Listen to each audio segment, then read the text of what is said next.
Welcome back for another helping of oysters, clams, and Cafe Del Mar presented by Bolin Media. I am concierge extraordinaire Barrett Dudley, here to recap and discuss episode 5 of The White Lotus Season 3. Resort manager Ross is out on vacation this week, and in his stead, I've recruited the White Lotus's best and brightest health and wellness mentor, Will DeFries, to join me on today's podcast. Will, welcome. How's it going? It's going great. Yeah. It's going great. I really appreciate you having me on. I have never been able to appear on Oysters, Clams, and Cockles in the past, as I have seen exactly one Game of Thrones episode, and I enjoyed it.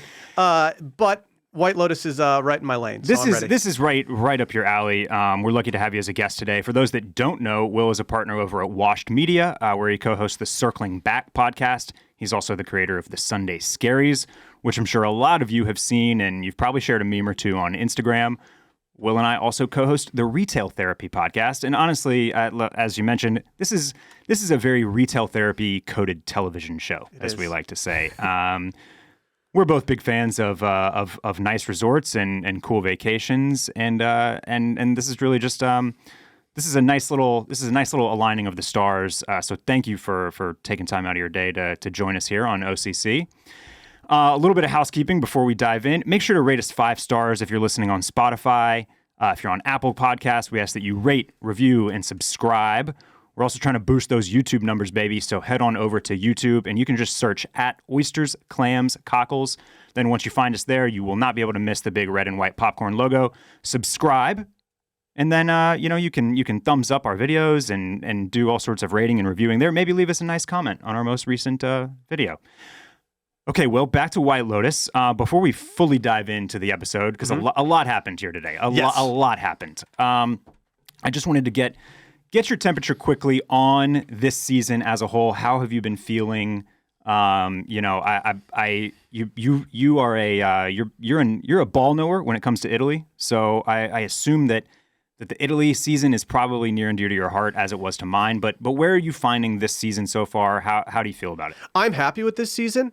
I have seen a lot of narratives out there claiming it's boring, claiming not enough's happening, and I am in no position to expedite the plot line of this show. Okay.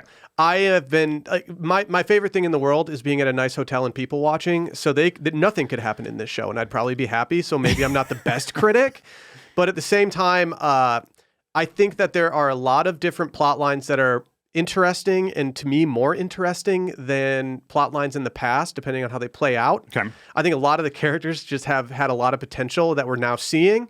And I think we're at a breaking point in the season after this episode that like all the boring concerns can probably get washed away, or at least I hope they can. I think that's right. And I think like you said, I've been one of the vocal members of the the concern trolling camp about how we really didn't have any more information in episode 4 than we did episode 1.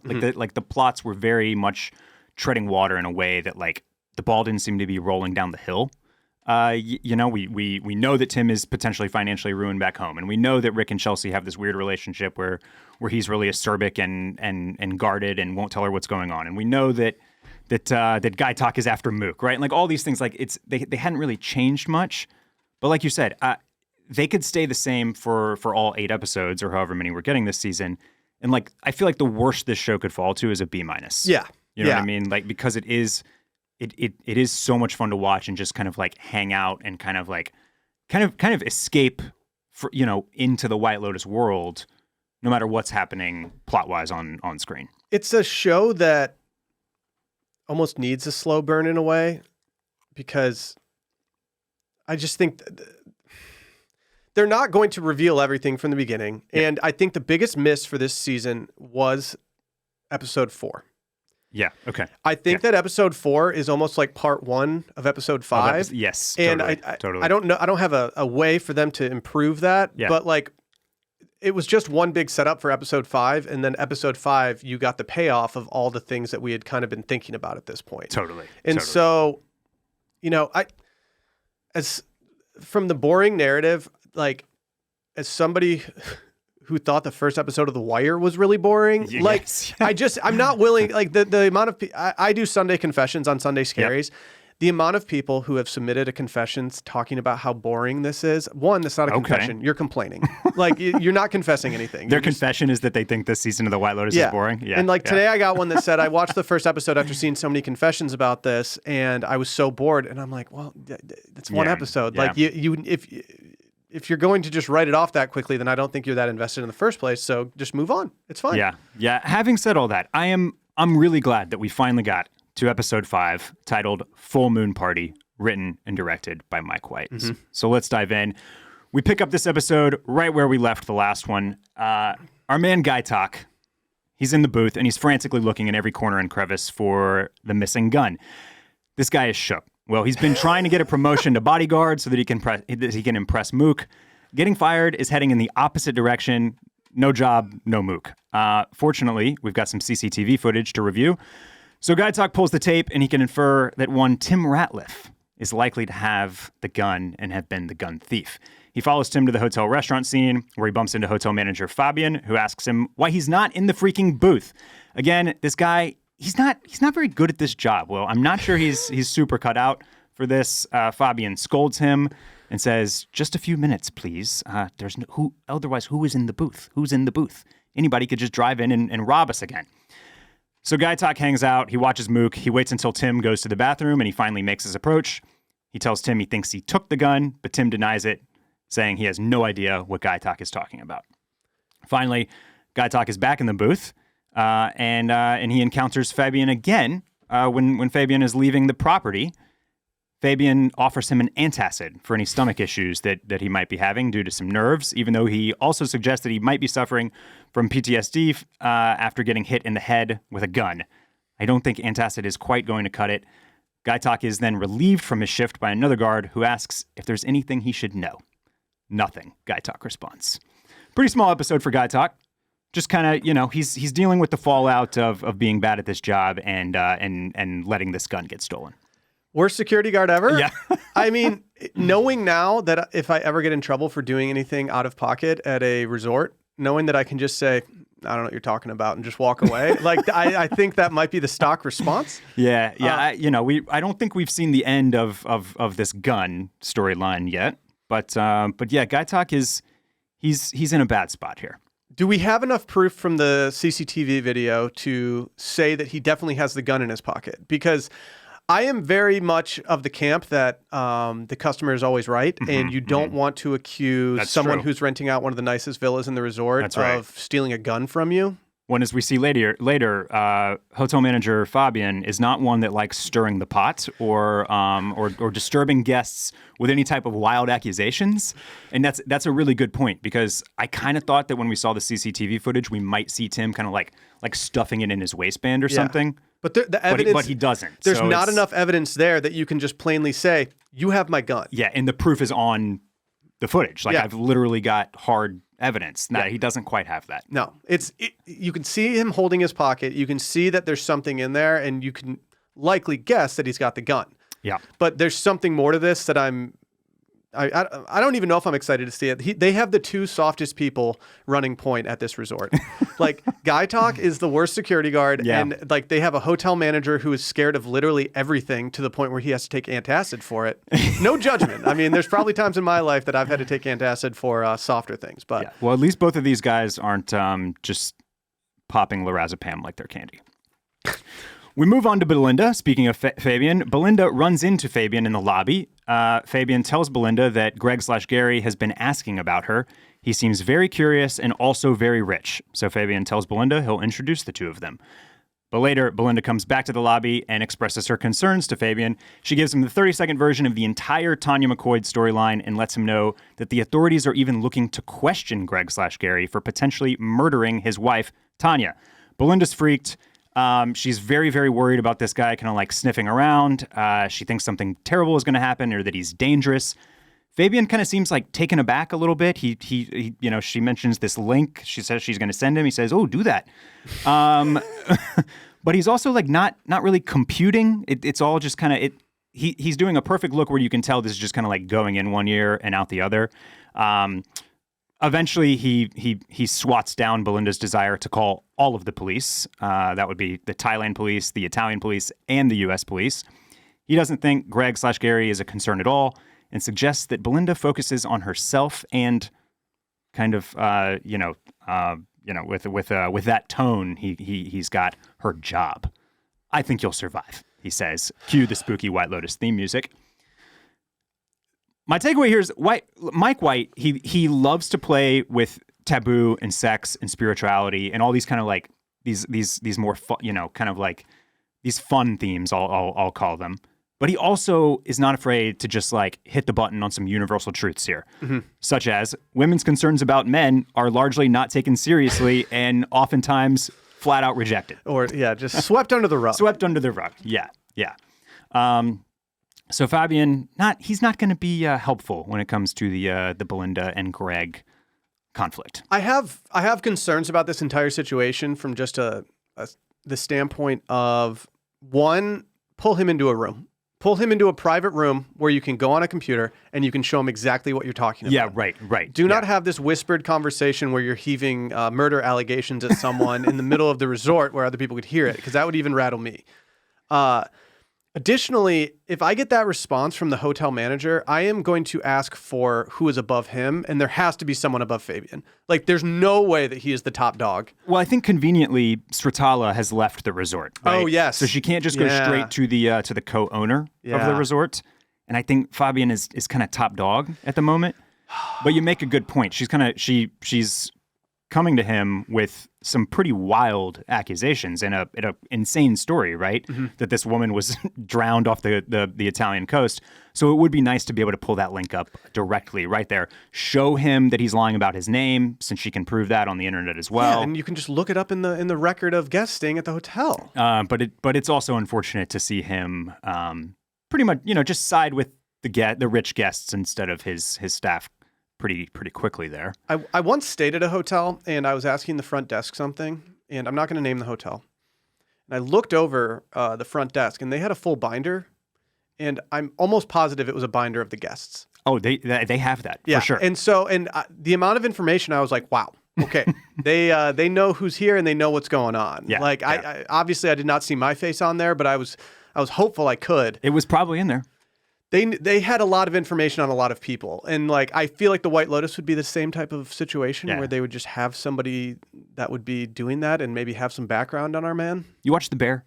I do. Yeah, season 2 when they're at when Cousin Richie goes to the super fancy restaurant and they're like deep diving on people's Instagrams to figure out what they like and what they're into and that they saved all their money. That's definitely par for the course at some of these luxury resorts too. Like they learn what they can about you and are ready to anticipate your needs. I'm just scared that they'll have a note for me that's like, will complain if you have to pay for cold plunge, which I will. I will. It's just cold water. When I went on this baby moon to one of the nicest resorts that I've ever had the opportunity to go to, we were greeted by hotel staff.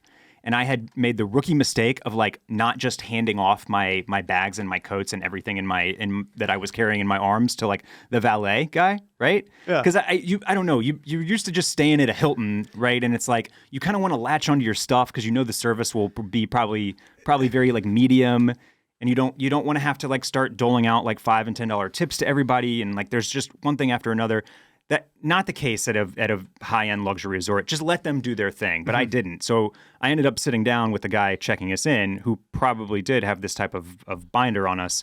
And there I was sitting with 4 jackets in my arm and two peanut butter crackers left, just rolled up in the plastic wrapper, which I set on this beautiful marble table that he was. It was bad. I looked like a rookie, and it was a regretful check-in experience. We stayed somewhere recently where the guy brought everything up for us, and I went into my wallet, and the only thing that I had that was not, I had big bills on me because I had been paid for something in cash, I think a dinner or something. Yeah. And so all I had was 20s and a couple 50s on me, and then a $2 bill. And I was like, well, hopefully he understands the. Did you give him the $2 bill? Hey, this is kind of cool. It's a $2 bill. It's I really wish I had two $2 bills, or maybe even 3 for you. I feel really bad. I always want to do that. Don't worry, I'm gonna get you later. But that always just seems of course, no, you're not, dude. They probably hear that all the time. So. Oh, all the time, every single time. Moral of the story, give them your jackets and dispose of your peanut butter crackers before sitting down at the desk to check in, lest you look like a noob. Back to Belinda. Later on, she's in her room with Pornchai. She's explaining the whole situation to him, kind of reviewing the circumstances here. Pornchai says that he'll keep Belinda safe. And then they hear that noise that has continued to plague Belinda for the last few episodes, or at least we think this is the noise that she's been hearing behind her closet or her wardrobe. Pornchai recognizes that it's coming from inside the house, and he goes over to move a large piece of furniture to reveal a big-ass lizard. Mm-hmm. Well, Belinda is freaked out. She screams and gets on the bed, but he just calmly shoos it out of the room and then suggests he should leave. Belinda asks him to stay, and at first he seems a bit uncomfortable with this request. I feel like he's kind of like maybe like trying to get out of there a little bit. But cut to our next scene with them. It's bedtime. It's lights out, and Pornchai offers to sleep in the bed next to her, but Belinda instead offers her consent and tells Pornchai he doesn't have to sleep in that other bed if he doesn't want to. Turns out, well, he's also feeling the chemistry, and he sits down next to her and nods his consent, and they kiss. I'm happy for her. Yeah. I'm happy for her. Yeah. She did a great job. Just Natasha Rothwell as an actress did such a good job of seeming flustered in that moment of being like, I need to get laid right now, but like, I don't know how to go about this. And when she said like, I'm consenting, I don't know if that's a thing over here. Like, it was just like, she was so rattled by the whole thing that I was like, I've probably said something similar in a similar situation. Yeah, it was cute. And I was glad. Like I was kind of getting mixed signals from Pornchai. I was too. I was worried. I was worried that like a turn down for her could really just make this the worst trip ever. Absolutely. So I was glad that Pornchai was into it as well. Will, you ready to turn it up a little bit? Yes. Yeah. Let's head over to Rick. Rick is our man. Rick is finally in Bangkok, where he's opted for a silkier version of one of his signature shirts. The second I saw the shirt, I was like, that is such a good looking shirt. You see it up close and you see like the collar. Yeah. And then when he starts walking, I'm like, man, he's got sauce in Bangkok. He really does. He really does. He's got like his more like cottony kind of linen ones with more floral motifs for Phuket, for the resort. Bangkok, he's got his city boy strut on, silkier version, more toned down colors. A lot has been made about Rick's wardrobe. I'm sure that you were part of, or you saw some conversation last week with Lachlan's shirt, which he again wears in this episode. I got a couple of DMs about it, and I can show you the receipts if you don't believe me. I did search for that shirt on Sunday night while the episode was happening. I mean last Sunday. As soon as I saw it, I recognized it as a very notable shirt. I searched for it. I found it immediately. I did not purchase because I decided that it was like the blue alligator thing was just like a little bit too childish for me. Like it's a little too fun. I get it. But it's by a company called Tombolo, which does great vacation wear. I don't own any of it, but I'm very familiar with the brand. I know a lot of guys really like it. I did not know that's where it was from until I just looked it up now. Yeah. But when Sally brought the shirt, my wife Sally brought the shirt up to me saying, oh, it's a cool shirt. Yep. And I just said in passing, I think it's like Tombolo or something. Yeah. Like you nailed it. And sure enough, I'm very proud of myself. They sold very quickly through what remaining stock they had of the shirt, but they are capitalizing now. You can go to Tombolo's site and pre-order this John. Yeah, I don't want to get too retail therapy on this right now, but sometimes I worry. You can. Feel free. Sometimes I worry that their marketing is so targeted to every guy that I'm friends with that like there's going to be someone that buys it, and if I'm that person, someone else will inevitably buy a cool shirt. That's probably right. And I always just get worried that their targeting and their marketing is too good. Right. And then everyone's going to have the shirt on. And that's what keeps me away from it. Definitely a risk. But game, respect, game. I like it. Especially with the blue alligator shirt. But it is great. It looks great on Lachlan. Back to Rick, though. He finally meets up with his friend Frank, who we've heard him have a couple of phone conversations with thus far. And turns out it's Mr. Leslie Bibb, Sam Rockwell himself. If you did not know, this is Leslie Bibb's real-life husband, Leslie Bibb, who is playing Kate. I was filled in on this earlier in the office, and when someone told me this, I thought they meant that it was her husband in the show, and I was just like, oh, so he flew, what? Then I started putting it together. I was like, wait, you thought this was his name's not David? Dave, yeah, no, yeah, who I called Dave Dell in my head because he seems like he's like a big like tech magnate in Austin. Yeah. Unbelievable cameo here. I was so excited to see Sam Rockwell. Maybe not a cameo. I guess there's a very high probability we get him. Did we know he was in this season up until this point? I do not think so. Great work. Great work, Mike. I did not know he was in this season. I didn't either. That would have moved the needle had we seen it on a cast list. Totally. But I do feel like, Leslie Bibb was like, hey, I'm going to be in Thailand for 8 weeks filming White Lotus. And he was like, well, I'm coming. And then Mike White was like, oh, well, here, have this part. Yeah, who's the actor on the chopping block who flew home from Thailand with a check in his pocket because they didn't want him anymore. So they head to the bar at what I guess is Frank's hotel here. At least that's how I'm interpreting this. And Rick orders a scotch, a Dewar's, and Frank goes with a chamomile tea, much to Rick's surprise. Rick says he doesn't think they've even ever hung out sober. Frank's response is that he found religion. He took the party thing pretty much as far as it could go. And then he, the guys, they have a little bro love here. They say it's really great to see each other. And then he passes that black leather duffel bag over to Rick and says, boy, I sure hope you don't have to use that thing. Will, he then proceeds to tell a story, which I'm going to try to pull a couple of quotes from. Okay. But it's difficult to really go through this whole thing. It was unbelievable and flooring. And one of my favorite parts of the entire episode, if not the entire series, it reminded me a lot. The only thing that I could come up with is the Christopher Walken monologue in Pulp Fiction, where he tells a little kid about the pocket watch. Mm-hmm. And it's all about how he went through the war with it shoved up his ass. And it's this 10-minute, Yeah. That's how crazy this thing was. So I'll try to paraphrase here a little bit. But Frank was out of control on the skirt chasing scene. He was fucking just about anything, but he especially had a thing for Asian girls, petite ones, big ones, all sorts of ones.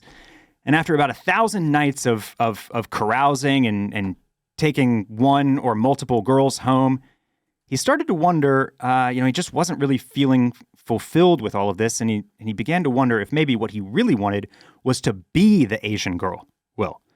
So one night he took home a ladyboy, but instead of fucking the ladyboy like he usually would have, he let the ladyboy fuck him instead. Rick, by the way, is starting to get that blank stare on his face. The perfect blank stare. Sunday Scaries had an ad deal with White Lotus, and they sent us a bunch of screenshots. They sent us a Dropbox link with every episode. Yep. And then screenshots from those episodes. And I'm so devastated that this screenshot was not included in anything because all I want to do is just use it for everything in my life. I mean, it's that this is after the episode. I had a buddy in a group chat send that screen grab and be like, I'm so happy this is a meme now. Yeah. Right. Yeah. And absolutely, this is one that we finally got our memeable Walton yeah. Goggins moment. We did. We didn't have it up until this point. We had it up to this point, but we didn't have the one, and that's the one right now. There's no way it gets better than this. Rick is understandably floored, and it just continues from there. Frank goes on. He starts experimenting with some cross-dressing. He wears some lingerie. He starts having sex with men as a bottom. He finds some guys that look like him. Sometimes he's having 3 or 4 guys in one night railing the shit out of him, he says. And he would almost always hire an Asian girl on these nights to sit in the corner so that he could look in her eyes and think that he was her and he was fucking him. It's deep. Hey, we all have our Achilles heel, man, he says. He goes on and he gets pretty spiritual with it. He says, why are some of us attracted to the opposite form and some of us the same? Are we our forms? Am I a middle-aged white guy on the inside too? Or inside, could I be an Asian girl? Rick's response, right, I don't know. Frank continues, guess I was trying to fuck my way to an answer. Eventually, though, he had to stop. He just had to. He turned to Buddhism, which he says is all about detachment from self, spirit versus form, and getting off the never-ending carousel of lust and suffering. Being sober is not hard for Frank, but being celibate is, as he still quite misses the pussy. A lot to unpackage. I don't really even know where to begin, but yeah, it was a lot. After the scene was over, I looked over and I said, that's the best scene I've seen in a while in television. And the only other scene that is comparable to that, you noted Christopher Walken. Uh-huh. I went a different direction. Yeah, what did this make you think of? It made me think of, I forget the exact scenario in Righteous Gemstones, but Judy Gemstone sits down at Outback Steakhouse with her husband, and they're having a conversation. And it's the only other time that I've ever been like, I want to see every single outtake because I don't understand how either of them maintained a straight face throughout it. Yeah. And like, it was just the same, the more layers that got peeled off the onion during the scene, the more entertaining it became. And it was just so incredibly well done. Yeah. I think that I feel like this little monologue here, this scene from Frank kind of speaks to what I found to be the core of this episode, which is people looking for themselves. They're trying to find themselves through a variety of different ways. We'll get to Tim, but Tim finally seeks God, and the full moon crew is finding themselves through the aid of drugs, right? And everybody is kind of like looking for something. They are trying to find themselves, and they are taking these different paths to get there. And this speech from Frank is all about how he got to trying to find himself, which is and he's got some pretty complex lines of thinking here about with the experimentation and he never really like, I think this obviously has some like some sexuality and some gender codedness to it, but he never puts it in those types of explicit terms. Like we talk about on our day to day and in society at large, but like I don't know, he goes like a layer deeper than that, right? With the forms and like the feeling like one thing but being on the inside, but being something different on the outside, and then just like he brings like a layer of spiritualism into it. Yeah. Which I think is a really unique kind of like layer to add. Well, we'll get to it, but like kind of the road you were going down when it comes to like Tim and he's talking to Veronica. Yeah, Veronica, Victoria. Sorry, when Victoria comes out after we'll get like I said we'll get to it when he has the gun to his head and takes it down. Like even him, like he says something about work and she says like you've already done it all, you don't have anything to prove, things like that. Yeah. Like what is he search like I think he's having the realization that he is something else or like there's a lot. Yeah, there is. And I think it's gonna, we just watched this episode last night. I feel like this one's gonna kind of stick around with me and continue to make those gears turn. So I will obviously be back on Patreon later this week. Get your calls in about this crazy scene because I'd love to hear some interpretations and some insights from the Clam fam. Frank takes Rick back to his hotel, and he guesses he'll see him on the astral plane or whatever. But Rick tells him he might need one more favor tomorrow night. A little role-playing could be involved. Then Rick, back in his room, he finishes a smoke out on the balcony, comes back in, sits on his bed, unzips the bag, and he pulls out a handgun. Now there are two. We got two handguns out there. Yes. He tries to return a missed call from Chelsea, but she does not answer. Rick. What do you think Rick does? Are you buying into like Rick is like a, con man, hitman? Yeah, he's got to be a hitman, right? Type of crime. He's got to be a hitman. It's in some way. He's murdered. He's murdered for hire before. You think so? I think so. Okay. I don't really have a good route to anything else that would make sense. And I think, we've got two people currently in the episode that are hiding out in Thailand. One of which is brand new, Frank. And so I kind of think that it might just be what you do when you're a hitman. Right. Just hide out in Thailand.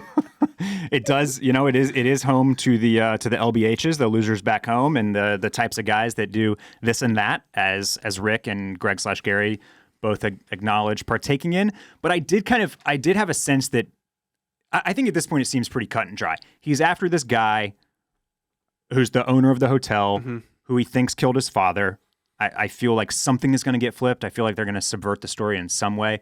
But I was wondering if, it seemed pretty obvious that it was going to be guns or ammo or whatever in this bag. Yeah, cash or guns, one of the two. I kept waiting for it to kind of surprise us and not be that. But right now it seems pretty straightforward that he is after some type of revenge from this guy that killed his dad. Yeah. How pissed is Rick that he didn't think about just going into the terribly manned security booth and just taking the gun from there? He could have gotten one right there. Easy as that. Let's move on to our partiers, Will. Confidence lock, okay? That's how you get people to do what you want. Because most people don't know what they want. And a lot of them, here's a little secret, they just want to be used. They don't have the vision. They're just sitting there waiting for someone to come along and tell them what to do. We have Lachlan, Saxon, and Chelsea and Chloe. They're all on the Space Cat. They are yachting over to a full moon party. Chelsea and Chloe also have a conversation. Chloe likes the little magician and has a thing for the young innocent ones. You can see them shake when they first see you naked, and their beating hearts are also visible. Chelsea, on the other hand, doesn't want to cheat because she's a romantic. Chloe says, when I was modeling, all the girls who were romantic ended up broke and brokenhearted, or worse. Chelsea, naive as ever, asks, what's worse? One little note here I got to point out, because I think this was intentional. Chloe saying that she likes the young, innocent ones, and then going on to say about like how because she likes how they're so nervous and cute when they like see her naked for the first time. I do feel like that it's pointed that if we flipped that and a man was saying that, we're into extremely creepy territory. Yes. Right? Yeah, we're into predatory behavior. Yeah. Lachlan is a high school senior. We think he's 18, don't know. There's a lot of predatory behavior happening in this entire scenario. Yeah. We've got we just have Saxon telling him don't overconsume anything. Right. Don't take the drugs. Let them get messy. Exactly. Yes, and that is such a red flag. Yes. Whereas there's definitely a difference in an older woman trying to sleep with a high schooler. Even now, you saying that, I did not think of it that way during the episode, but you're right. You're right. Because Chloe seems young and fun and nice, and we like her. And okay, so she wants to go for Lachlan. We are coded and societally trained to just kind of be way more okay with that, because guys all want sex and that's all they think about, and they're okay with going after older women. So we very rarely flip it on its head or talk about the kind of the reverse of male to female predatory behavior. But when you really strip it all away, we could definitely call this that, and we'll see where it goes. And so far they're just all kind of having fun, although it gets to a pretty naughty place at the end here. But just calling that out. Just calling that out as far as Chloe and her character goes. Chelsea thinks something that really bad is going to happen in Bangkok, but Chloe tells her that she can't waste her whole life trying to rescue Rick. Meanwhile, Saxon and Lachlan make a plan. Lach will go for Chloe, and Saxon will go for Chelsea. Saxon, he loves a good challenge, More pearls of wisdom here from Saxon. He says, it's better to go for what you want in life and get rejected than to have the shot and not take it. We already know that Saxon is a numbers guy, right? It's all about the numbers, Lach. We have one life, Lach, he says, to which Lachlan responds, but what if this life is just a test to see if we can become better people? What? No. Disgusted by that. Disgusted. He does not compute this, fully rejects it, just out, no questions asked, no, that is not what it's about here. We are here to get what we want, Lachlan. A pretty... not a bad motto in and of itself. You have to live your life. You have to go for what you want, and it's better. Yes, it's better to strike out swinging than strike out looking. Right. So not necessarily a bad mantra or piece of advice there from Saxon, but TBD on how he strikes out to use said advice. And Lachlan has a good response too. Maybe it's not just all about pursuing everything that we want and everything that we desire. What if there is more? The foursome heads to shore, where the party begins, and all the vampires come out and everybody gets laid, according to Chloe. They're in the mix. They're passing out cocktails. Lachlan is a senior, bro. He does not want to pace himself despite Saxon's instruction. He says, someday, I'm going to take you down. A little bit of foreshadowing there. Double entendre. Indeed. Chloe bumps into some friends and seems to score some fun pills, and she proceeds to pass them out. Lachlan takes one immediately. This guy, no question, he is letting it loose. He's coming out of the cage, but Saxon refuses. He doesn't do drugs. He is the drug. Another great line from Saxon. Chelsea tries to call Rick, but he doesn't answer, so she comes back and she joins in on the pill-popping party. The gang convinces Saxon with a little bit of classic peer pressure to join them on the journey, to which he finally obliges. The drugs settle in. Saxon's vibing out. He's mesmerized by the fire dancers. Everybody's dancing and gyrating. And then they have their minds blown by some pretty incredible looking fireworks. Honestly, though, these fireworks seemed good. very, very good. I'm kind of over, I feel like I'm at a point in my life where I'm over fireworks, but I also think it's because I have not seen ones like that. My favorite fireworks are the ones that they showcased in the show, which they kind of look like a willow tree, where it has like the tails that come down. The big, Perfect. Yes, yeah, and I don't know what type of pills they took, but I'm sure that it enhanced the fireworks in a way that would be very pleasing. I believe so. Any guesses? Yeah, well, I was. You beat me to it. I gotta think this is Molly. Molly was my top. I mean, I think, the Vegas favorite is Molly. Yeah, here. MDMA Molly. Like that seems Some sort of designer drug like Molly. right. Yeah. If I happen to ever be on a full moon party and somebody clears drugs, they do all the testing and and nothing bad can happen to me. I mean, I'm picking Molly. So, How old do we think Saxon is? this is okay? That's a good question. I think Saxon is supposed to be like 27 or 28. Okay. I think the show would like him to be about 24 or 25, but I think I get 27, 28 vibes. And Patrick Schwarzenegger, I believe, is like 31. But he's to me, he's definitely supposed to be pitched in that like somewhere in the 24 to 28 range, like post grad. Yeah, he's working for his dad. Big gaps in these kids, about 4 years each, really. Yeah, even more. Yeah, because if Lachlan is a senior in high school and she's just getting out of college and wants to move to Piper Thailand, is about to graduate from college. Yeah. So I mean, there's significant gaps in these kids. Yeah, so maybe you're right. Maybe he is supposed to be more like 24 or 25. But like, this ship has sailed in my life. If I am in Thailand and I am between the ages of 18 and let's say 28, and I am single, and I am going to a full moon party with two girls who look like Chelsea and Chloe, and one of them hands me something, I'm probably taking it no questions asked. I think that's right. Yeah. And I think Saxon eventually got to that point where he was like, yeah, I mean, okay, yeah. What am I going to do here? When in Thailand, Will, and why was he so quick to relent his passion for Chloe? I feel like he just decided that he didn't want her anymore after they had such a fiery beginning at the pool when they were talking and stuff like that. I was just surprised that he didn't want that. Yeah, that I agree with you. He does kind of quit. He accepts the switch and the move to Chelsea very quickly. Mm-hmm. I guess because what he's really here for is to poison the soul of his brother Lachlan. Okay. And that's the number one. And so when Lachlan starts impressing Chloe with like the magic tricks and seems to like be building a little bit of chemistry there, he says, okay, well, that's the best way to potentially get Lachlan some action. So I will move my pursuits over to Chelsea. And as he says, he loves a challenge. I mean, little nicer than Jacqueline. Little nicer than Jacqueline.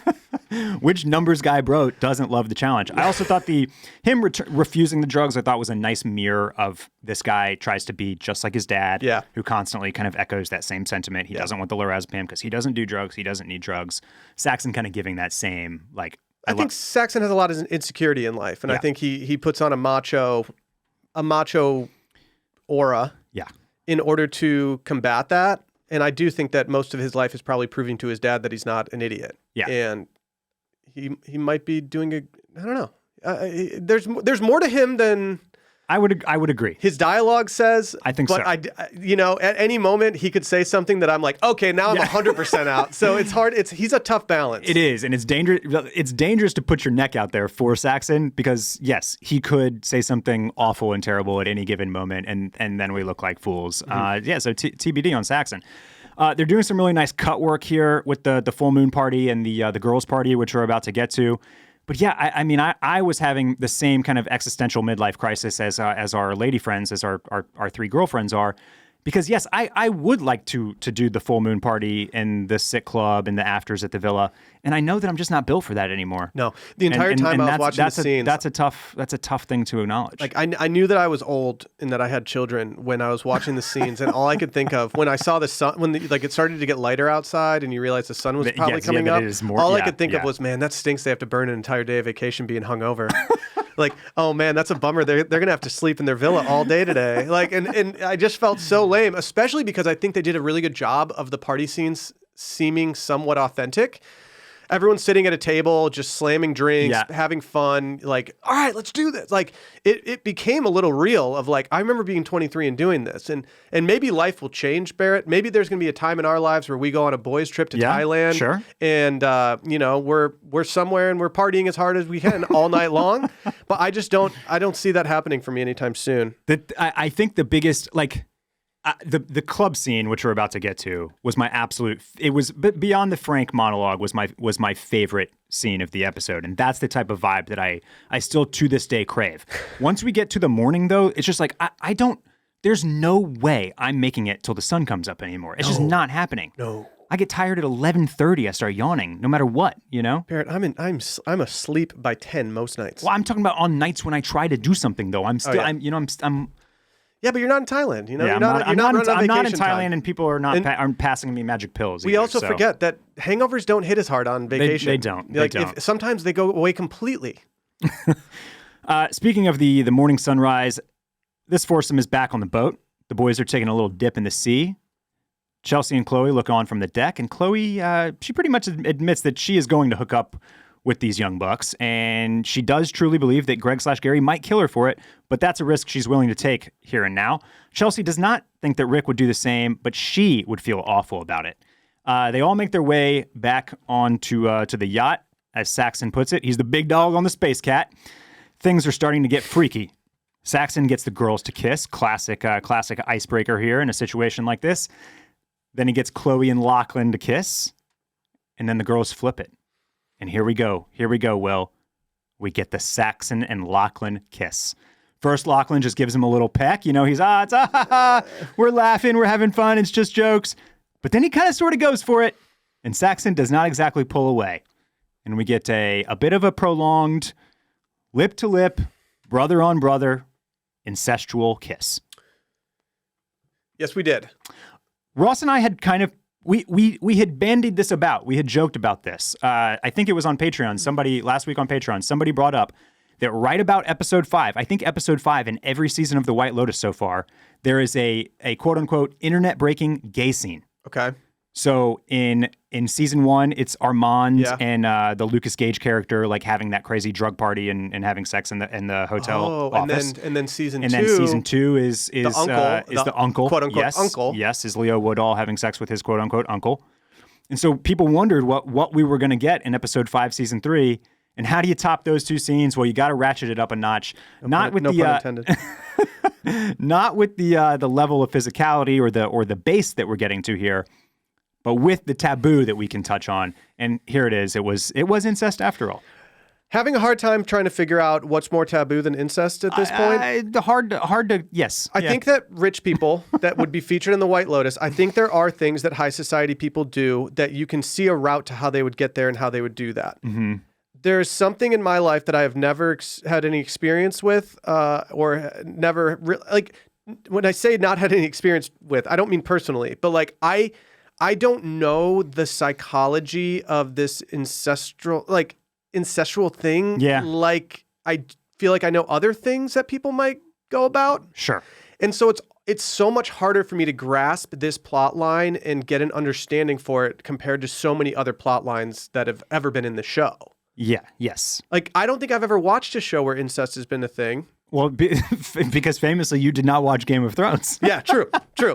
Maybe that's my issue. Episode 1, we had sibling sex, not just sibling kissing, but season 1, episode 1, Game of Thrones. Sorry to spoil it for y'all, but there's a brother sister fucking scene. And what's his name? Who? The one who jumps out of the window. Oh yes, Jamie Lannister. Oh no, Bran. Bran sees Jamie Lannister and Cersei Lannister. Okay. Yeah. Okay. Is that the one episode you've seen? Is season is one? Yeah, I saw the Dothraki wedding, and I saw someone jump out of a window. I did not know. I mean, I know all the spoilers for Game of Thrones at this point, so it's kind of pointless for me to. I can watch, and I will someday. But no. Obviously, the incest thing is not relatable to 99.9% of the audience. I don't know what I'm very curious about here. What are they saying here? What's Mike White saying here? Mm-hmm. And where does this go? Yeah. That's it's an interesting subject for me because it's something that I think most people don't know anything about. It's an angle that I don't think anybody would expect to happen in a show like White Lotus, and there's a world where this is one of the more interesting storylines to me, just because my unfamiliarity makes me want to have answers to it more than I want to have answers to other things. Like the other questions that are out there are things that I can grasp, and I can make up routes to get to that point. There are very few routes that I can come to that lead these two brothers to kiss in a way that neither of them is pulling away in a crazy way. Yeah. I think I'll do a little bit more of my own personal, just like working through it, an explanation. Saxon, who does not do drugs, is clearly extremely fucked up here. As is Lachlan. And I think we've kind of prognosticated and guessed that Lachlan, there will be a gay reveal. Now I'm kind of thinking that's probably more like he's bisexual. Mike White, the writer, director, creator of the show, is also bisexual, so he could be pulling from some of his own kind of experience there. And I think that Lachlan is trying to deal with that in his head. He's trying to come to terms with his own sexuality. Yeah. His brother is somebody that he really, really likes and respects and listens to, as we've seen a lot. It's like maybe the only person he can confide in would be his brother. So like the only route to seeking his pleasure in life is through his brother. I mean, the ass staring scene is like, it just is. That alone solidifies like there is something there that is untapped. And there is, as an only child, it's hard for me to say with any type of real world experience, but I do understand that like there, especially with like little brothers look up to their big brothers. That's a thing.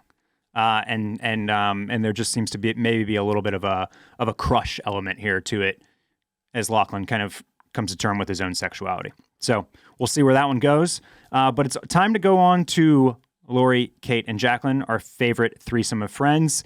And for me, winner of my favorite scenes of the episode here. We're at Café Del Mar. Will, the sign blazes in fire, a beach club in Phuket, and the ladies are hanging with their new Russian friends, Valentine, of course, plus Alexei and Vlad. And they're discussing friendship and dancing, and Vlad tells them that he used to do exercises with tires and ropes, among other things. Should they all go dance? And that his sister's a bitch. His sister's a bitch. Should they all go dance? Of course they should. Cut to my favorite scene. Cue the bass by Jason Jax and DJ Flashback. Nothing but dancing here for this 30 seconds, Will. Nothing but dancing and a hardcore beat. The girls hit the motherfucking dance floor and they let loose with it. It's sweaty. It's hot. Lori and Jacqueline are both getting close to Valentine and his hot wingman Alexei. Meanwhile, a trio of younger women stare intensely. Just seems to make it even hotter for Jacqueline. She's quite enjoying the eyes upon her. She's getting in between two guys at one time. She's writhing. She's feeling it. And this is where I was just like, I want to go to there. I want to be in the club. Just losing all control. Not sure if Michelle Monaghan's ever looked hotter while she was dancing. She's obviously gorgeous. That was a very sexy, sex-fueled scene. It's a sexy scene. Yeah. Very sexy scene. She clearly has something to prove. She does. Like, not just to herself, but to other people. I don't think you get to her alleged or what I'm perceiving as her level of fame without having some type of insecurity that you're trying to prove yourself out of. I think a lot of people that, go that route might have some kind of, I don't want to say issues, but like they have something that drives that. And like, I think when you're an actress, especially of her fame or her alleged fame, you worry about getting aged out in life, and that is what she's just dealing with directly head on with. I mean, she's looking at these younger girls at the club being like, no, I'm dancing with the hot Russian dudes. Yes. There's so much there to unpackage. And as we learned, she's not afraid to get some self-worth out of screwing over some friends too. Absolutely. Michelle Monaghan talks a little bit about that in the inside look after the episode, just talking about her character kind of like seeking validation in all the wrong places. And this is absolutely a moment for that. Like, it would be very validating to be her, to be the Jacqueline character, and to have three young 20-somethings envious of you in that moment, right? Mad at you for stealing the boys. So that's something that feels good for her. Post-dance sesh, the squad gets around to shots, or as Alexei says, some medicine. Just quick call out here as while we're noting the fashion on the episode with Will here. Vlad's shirt, it rocks. Jacqueline does the classic Russian toast, Nazdrodove. I'm botching that. I apologize. But the point is, That's just from movies, Valentine says. It's not what the boys would actually say. What they would actually say is Zalubov, or for love. The girls are having a hard time pronouncing that correctly, so it turns into Shia LaBeouf, which I imagine that might stick around after this season as well. I could see that one being one that sticks. Kate, she's starting to put the brakes on a little bit. She doesn't want to take her shot, but somebody has to. So Lori downs a second, and it really starts to turn up for her. She starts throwing on some B-girl stances. Mm-hmm. Really hitting it. Really hitting it. Really starting to feel herself. The three girls who were mean mugging just a moment earlier approach the table, and they start a pretty intense argument. Things start to get heated. Kate's mother hen instincts come out here, and she suggests it's time for them to leave. Jacqueline and Lori, they don't really want to yet, but they finally agree, with the caveat that they're going to invite the Russian broskies back to the villa for afters. Back at the villa, the party, it's getting raucous. There's skinny dipping, there's dick shaking, there's a lot of splashing around and drinking copious amounts of alcohol. Jacqueline comes out to join the party, flaunting her shit in a little animal print leopard bikini. Kate, meanwhile, already in pajamas. She's got the bottle of Fiji water. She's gonna be on the sideline. She's gonna participate, sort of, but mostly just kind of onlooking, judgingly. Mm-hmm. Right? She's pretty much over it at this point. It's the way that they wrote that, yes, and the way that they wrote her character to do that is very relatable to like everyone from every age range, I think. 100 million%. Always the person who's like, no, we shouldn't be doing this, shouldn't be doing this. And seeing them rebel against that was like just very, I don't know, it was interesting. Like it made me start thinking through like my life of like, wait, am I surrounded by people like her in her pajamas, which I think I am, or am I surrounded by people who are staying up all night and partying in pools naked? Like, and which one are you? And I mean, you can be both, because that's definitely the way I feel, you know. But I'm really glad that you said that, because one of my complaints early in this season was that I didn't feel any of the characters or character groups were as relatable as like the mid-30s foursome of the two couples in Italy last year, who were just pitched right down the middle at us as far as relatable characters go, current phase of our lives, et cetera, et cetera. And this scene, I think we've kind of, for me, I've kind of grabbed onto this group of girls as probably the most relatable. Agree.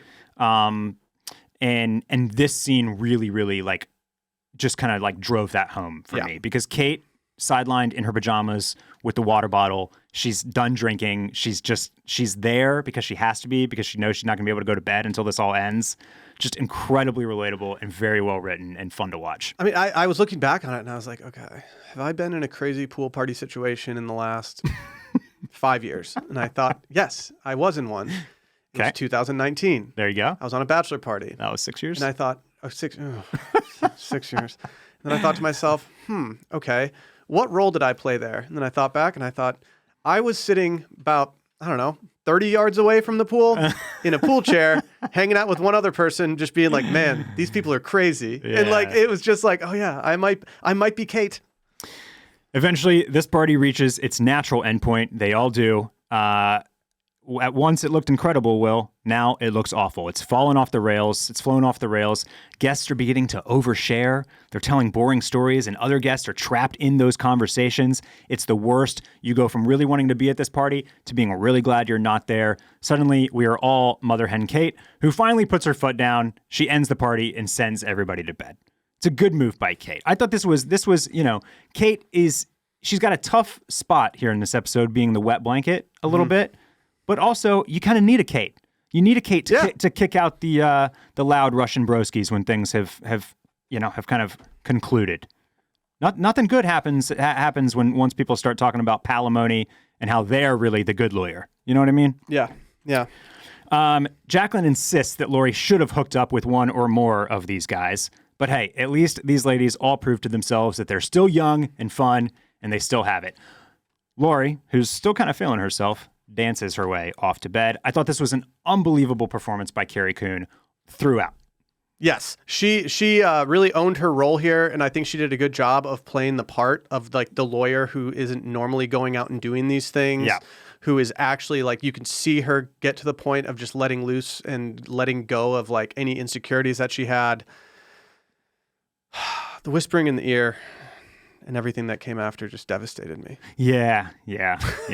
Also notable scene.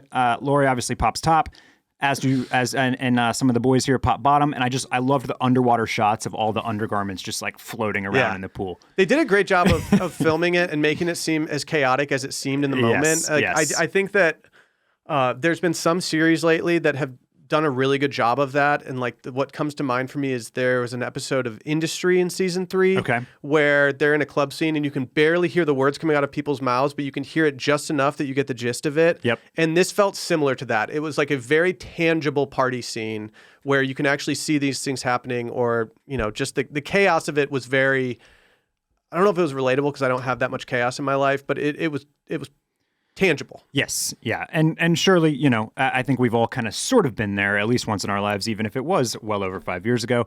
Lori, who's fully passed out, except for the involuntary moments of scratching her ass. She's off to bed. She's out for the night. Jacqueline, however, she's got a second wind. She is fully cleaned up in a fresh white negligee. She prances out of her room to the living area where she lets Valentine back into the villa. She's ready for that goodwill. And she whispers to Valentine that she wants to fuck, I believe, is what I heard there. Does that sound right? I put subtitles on last night. Okay. There was no indication. No? Okay. No. All right. I think it's something naughty like that, though. Yeah. No. I was fully expecting. Hey, I'm putting a room key underneath my mat. Come on by. I'll be right there. Yeah. My room's over here. Yes. Like that. That's how I envision the conversation going. Yeah. So this is one other piece of the story that Ross and I have been guessing. There's just been a lot of evidence that for all of Jacqueline's insistence that Lori hooks up with Valentine, that she's the one that really wants to hook up with Valentine. Mm-hmm. It's just this is another thing that I just felt I was very familiar with, is this idea, like whether you've been the person in either of these roles or you've just watched it, it's palpable when somebody's kind of pushing you to do something like over and over and over again, and they really like, they're just really insistent on it. You kind of get the idea. It's like, I think you're projecting here. Yeah. And so from all of the like encouraging Lori to do this, to the making the humping motions in the yoga class a few episodes back, you could just sense that what Jacqueline really wanted was to have Valentine herself. You're right. I hadn't thought of it at that angle, really. Like I always insisted that the second I saw Lori walk up and she met, what's his name? Valentine. Valentine. The second she met Valentine, I immediately thought, well, that's happening at some point. It still could happen. With Lori and Valentine? Correct. Okay. And that still could happen. Like, it's not out of the realm of possibility that they suppress that information of what happened, and Lori ends up hooking up with him, and he's just the masseuse who hooks up with people. Like, that's not crazy to me. It really bummed me out. Yeah, this is a bad friend move. I saw a lot of, I have not read any of them, but I saw many like headlines and articles come out this morning about how, Jacqueline's that friend, I'm sure one of them is from The Cut or something like that. But yeah, that's the other piece of this. You can't do this to your friend and then take the spoils for yourself. That's an awful look. Yeah. Yeah. It's like an all-time bad friend move. Yeah. Especially at that age.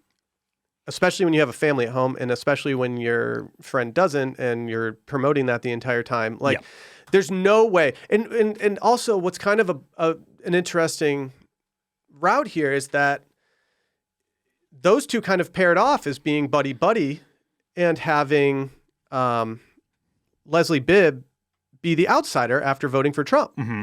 And so to have that kind of bond there of like, oh, now we're kind of in this together. Right. Suddenly that changes, and now there's a scenario where they all hate each other, or all have this uncomfortable, and they leave this trip being like, I don't want to be friends anymore. That very likely, very, very well could be headed there. It's every route is there. I think we love a good resolution. We love friends realizing that they have differences, but they're still friends. So based on what we've seen throughout the White Lotus, the previous seasons, I don't think we're leaving this trip entirely frayed.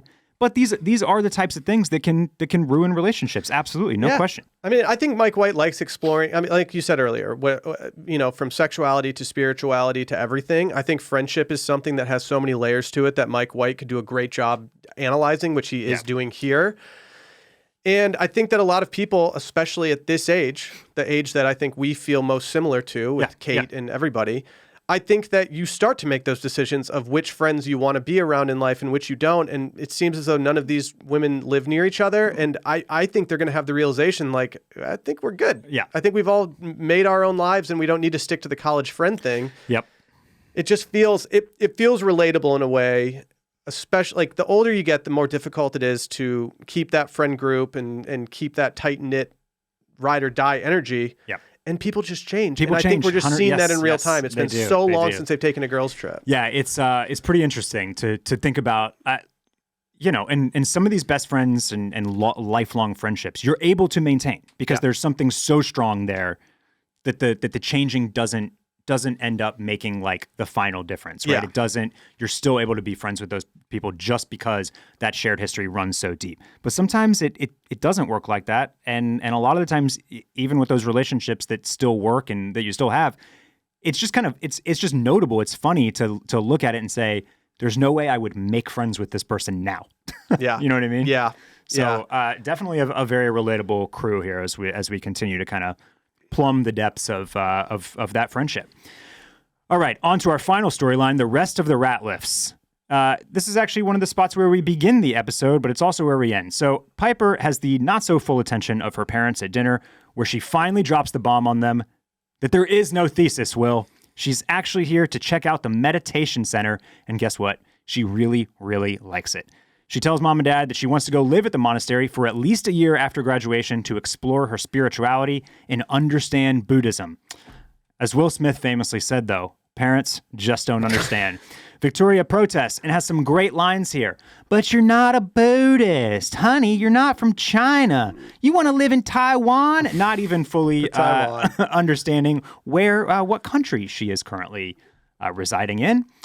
She also says that you can't be interested in this stuff. You can be interested in this stuff, but you can never really be it because you're from an entirely different world. Again, that felt like something that felt like a message that Mike White wanted to explore. And Piper has a great rebuttal. She says, "You're a Christian, but you're not from Bethlehem." And Victoria insists that that's okay because everybody she knows is a Christian and her parents were Christians and so on and so forth. And we're really continuing to explore, like I mentioned a minute ago, the idea of what people are and what they want to be and how they find it and what can you be? What do you have the option to be? Can you be? Can you change religions even though everybody you know from when you grew up and where you live is a different one? Can you feel like you're foreign on the inside as an Asian girl even though you're a middle-aged white guy on the outside? That's what it felt like we're continuing to pry into here. Piper says that she wants to find her purpose, what makes her happy. She's not Saxon, as she says. She's not just going to sign up for all the bullshit.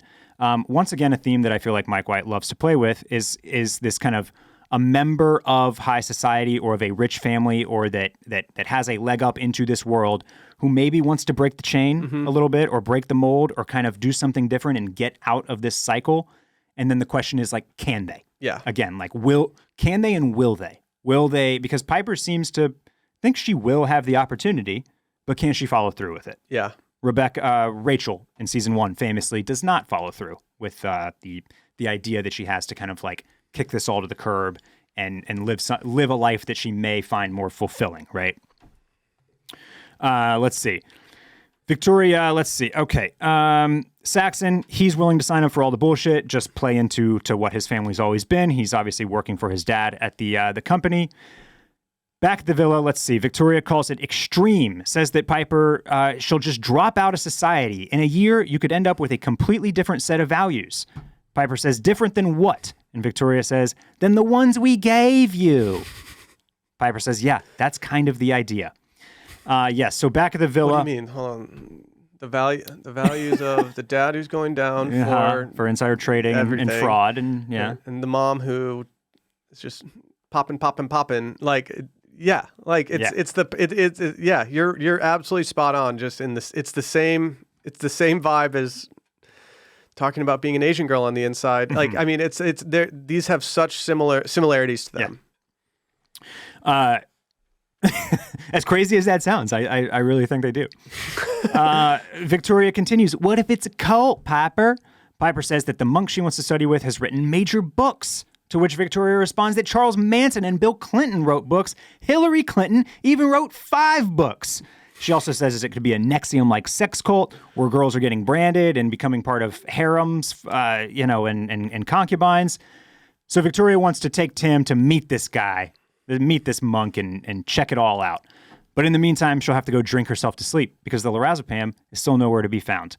Piper tries to get her dad to be the reasonable one and find some consolation and some solace there.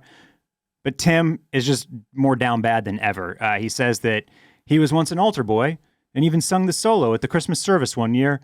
He then proceeds to give us a drug-fueled rendition of that, which is barely audible and certainly not audible or understandable to me. Finally, Tim lays in bed. Victoria joins him and says, "What are people going to say? They're going to think we're bad parents." Tim says, "I wouldn't worry about that." And finally, Victoria says, "You can do everything right, and still, at any moment, something can come along and upend everything." During all of this, Piper is lighting a candle at the foot of her bed and meditating. Will, is this how you meditate? So last night when I saw her do this, I started having the realization that while I enjoy how I meditate, I ain't doing it like that. Like, I do need to start just doing a scented candle right in front of me. I need to start getting a little more zen with it. Yeah. Like, normally I'm simply laying down and shutting my eyes and going through the thought process that I try to go through. And I think I need to get a little more candle driven. And it kind of is like one of those like duh moments. Like, what? Of course you got to throw a candle right there. Okay, but at the same time, I looked at that and I was like, I would be feeling the heat of the candle and potentially distracted by the scent. True. And also, I think I would worry with my eyes closed that the candle was like catching the carpet on fire. I don't know. It just seemed like it. That's not how I'm. If I ever we got to work on your meditation. Yeah, if I ever get into the meditation world, I don't think I'm doing it with a scented candle on the floor at my feet. Yeah, I have a lot of edits that I need to make to my meditation. I get like if it gets disturbed by anything, I feel like if your meditation gets disturbed, you should be in a state of zen to where you don't care. Whereas if I get disturbed, I am like, what? Why did that just happen? What's going on here? I mean, I respect her decision to want to move to Thailand for, and what they said numerous times, at least a year. It wasn't like, I'm just going to go do this for like a month. She was adamant. This is happening for at least a year. From the parents' perspective, I just want to tell them, like, you never really thought this might happen? Like, I don't know. You didn't know what she was studying in college. You haven't picked up on this. She's not to throw dirt on anyone who's rich and saying that the decisions they make are less impactful, but I mean, she's rich. She is able to go to Thailand for a year and come back and be on her feet. Like, it's a gap year. People have done this. Yep. Rich kids have done this for generations, and they're going to keep doing it. And so, like, I understand the mother's reaction. If anything, I think she should have been more surprised by the lack of reaction from Tim. When she is having the conversation back at the villa with Victoria, it's obvious that it's a one-sided conversation. When Victoria leaves the room, it can become a two-person conversation between she and Tim. Yep. Tim is obviously so out of it from the drugs or the scandal, anything that's going on at this point, that he is a shell of himself. What better time than to proposition your dad and say, "Dad, can you talk to Mom? I see that you're not as adamantly against this." He even says something to the effect of like, "We'll work this out." Yeah. I don't understand why. Maybe she doesn't have that relationship with her father. Maybe she doesn't have that.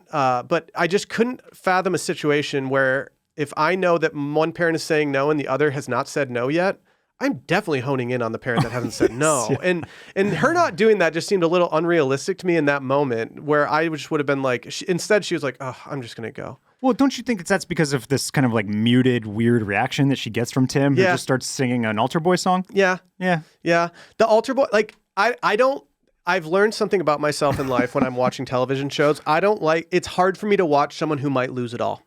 Like, it's difficult. There's something about that. That's because of all the insider trading you've been doing? I do a lot of insider trading myself. And so maybe it's a little too real for me. And so it's like, but it's just one of those things where like, I have the hardest time watching him because I just feel like he has no solution to his plan other than what I think might happen is where he just stays in Thailand for a really long time. I think plot-wise, wanting things to happen in this show, my biggest one is that I've been wanting his family to find out about this. Yeah. I've really, really been feeling the need for that. I don't know why. I think probably because they can fix. I'm not saying they can fix it, but they can at least. identify and help him. Yeah, he just needs. He obviously needs help. What I have having a hard time with watching this is not necessarily that he's going to lose it all, but his kind of refusal to rip the Band-Aid off, as it were. And also because like this dude is so clearly out of it. And finally, we get a little bit of that here in our last scene of the episode where Tim is writing what appears to be a suicide note to his family. I think it says something like, "I'm sorry, I love you all." He's got the gun by his side. He picks it up. He cocks it. He puts it to his head. And just then his wife, Victoria, walks into the room and he's got to put the gun away and have a conversation with his wife. She finally calls him out for not acting like himself, which is one of the big things that I've been kind of waiting for. Is like, he's clearly not okay. Something's going on. And that's what she says. She says, "What is going on?" And he responds with a kind of long-winded comment about how basically since day one for him, he has had all these expectations just kind of heaped upon him. Do you know what it's like having to deal with all these expectations day in, day out, every single day, basically speaking to the pressure and the weight of having the expectations on him to be a certain person, right? To be successful, to be a dad, to be a businessman, to be a family man, to be a pillar of the community. Victoria tells him, the line that you just mentioned. She says, what expectations? Like, you have already succeeded in every possible way, basically, in every aspect of life. I don't have that quote written down here. And she asks him to come to bed. He puts the gun down. He finally puts his hands together and he prays. He asks God after this conversation that they've been having about religion and spirituality and his reminiscence on church and being an altar boy and being a Christian. And he asks God what he should do. Cut to black. That's the end of our episode. Very heavy stuff. Heavy stuff. When she told him, like, "You've already done it. You've already succeeded." It like was heartbreaking for me because they had previously mentioned that the thing that he's going down for isn't like the greater business that he's been running. It's almost like he said on a phone call to somebody like, "I didn't even need to do this." Right. And just like that just shows the drive and the greed and the everything. And I don't think Tim's an inherently evil person. I don't. Out of all the evil in this season, I don't think he is like the center. I don't think he is like all eyes are looking at him as being the evil person. He's definitely not like a Greg Gary type. No, which is another thing we discussed on Patreon last week. I think is like Greg Gary is out here, offing people, trying to get generational wealth via murder. Murder, yeah. So Tim's insider trading definitely kind of pales in comparison to something like that. Yeah, absolutely. Yeah, and I just get the drift that he was almost doing it to try to help somebody, unless that's a false memory I have or something I've made up in my head. But it was almost like he was trying to help someone with something and got roped into it. I don't think there's any real benevolence to the act. I think he was a business associate kind of presented him with the opportunity. Yeah, probably told him it was a total lock. Foolproof, and he could make an extra $10 million, and so he did it. I think you said it best. I think it mostly speaks to the type of greed that people that have it all continue to want and build more and more and more and more. Yeah, I mean, there's something I was watching recently that was just talking about when rich people that are successful on their own, that are building their own wealth. There's no stop to it. No, enough is never enough, and we're seeing that with him. You were completely right saying, or not right, but I agree with you in that I've just been waiting for him to tell his family. One person that he should be telling is Saxon. Hey, you know the business up and down. You're working for me. You want to take this over. Now's the time when you need to show your worth and we need to figure out a way out of this. I'm not saying there is a way out of it. There might not be, and that's why he's going to kill himself or wants to kill himself. Yeah, that was, boy, I tell you what, speaking of things that are hard to watch, it's really hard to, even though you know that somebody's probably not going to do it because they need them for the rest of the season, really hard to watch somebody put a gun to their head. Always, never not. And I feel the most bad for Duke fans who now have to see that for the rest of their life, especially when they don't win the tournament this year. It's gonna be tough. You could, yeah. I guess another opportunity for a meme, huh? Yeah, I mean, the night that Duke goes out early is going to be an all-time volume shoot. Like, it's going to be a race for people to get that photo off. Yeah. Pull the Tim gif. And there's probably, just putting the flag up now, there's going to be a lot of people who edit other teams onto that shirt. It's just going to happen. That's a great call. That's it for Full Moon Party, Will. I thought that this was an absolutely excellent episode. It was a total banger. I would put this in the pantheon of some of my favorite White Lotus episodes ever. For sure. And for me, it kind of completely got this. I think you kind of said this up top, but this one assuaged the concerns that I have about the season. Completely. Like I understood the concerns. Yeah. I didn't care about the concerns because I like the show and I like the concept enough that I believe in it and I'm willing to ride for it no matter what. I think just as a concept, White Lotus for me is probably my favorite show concept that I've seen ever. Like I just love the idea. I love the luxury hotel and I love rich people getting into trouble. It's just, there's something entertaining about it. And I think we finally got the juice that we need last night to ride out this season in a way that everyone's positive about. And if you're not positive about it, then I think just stop watching this season if you didn't like last night. Who's your MVP thus far of the season?